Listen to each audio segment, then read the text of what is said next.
When's the last time you had a skin orgasm? A skin orgasm. Skin orgasm. Musically?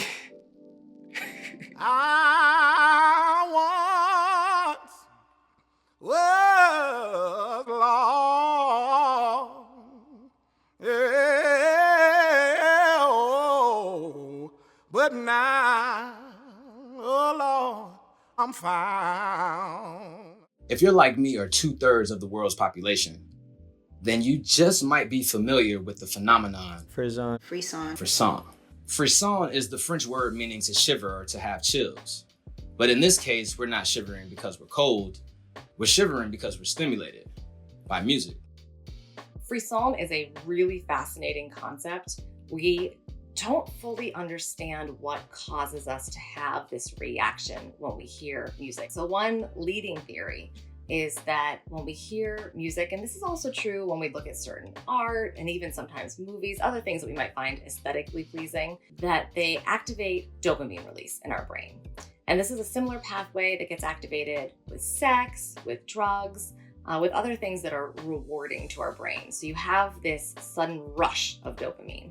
And the idea is that this rush of dopamine is what causes us to have this physiological reaction, experience goosebumps. I feel very blessed to say a lot of things I worked on this year kind of gave me that feeling. And when the record comes together, I mean, it's really hard to put into words, but it's a feeling and it's a knowing. First time I experienced goosebumps, chills, listening to music, man, honestly, it was in church. So gospel music has a really, really breathtaking effect on me when it comes to having goosebumps. I've always believed that it came from the big guy upstairs. I always just thought that was just like how we were created to feel. Sound wave from music that's going to light up a whole host of different receptors there. And it makes sense that you would get that physical experience there because it's all one system. It's all connected. Those signals head deep into the brain, hit all kinds of structures. The thalamus is one that's deep in the brain. It's like a sensory input airport. It's got sensory input from all different parts of the body coming in. And when that sound wave, hits the cranial nerve, those signals fire and light up that thalamus. That kind of sensory airport processes that information and sends it to other parts of the brain. I believe that it may also be linked to things like creativity. So people who are more creative or people who are just more prone to enjoy and make music have this. So musicians seem to experience Frisson more than people who are not musicians. And again, is it because people who are prone to this are more likely to become musicians, or is there something about practicing music, the act of practicing, that makes you more susceptible in the long run? And that's another thing that we don't know.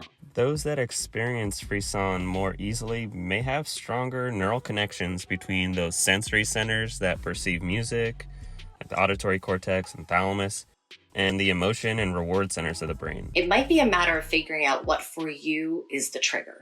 Some people might respond more to sad music. Maybe other people respond more to a ballad or something. I embarked on this journey to find out all about Frisson and how it impacted others.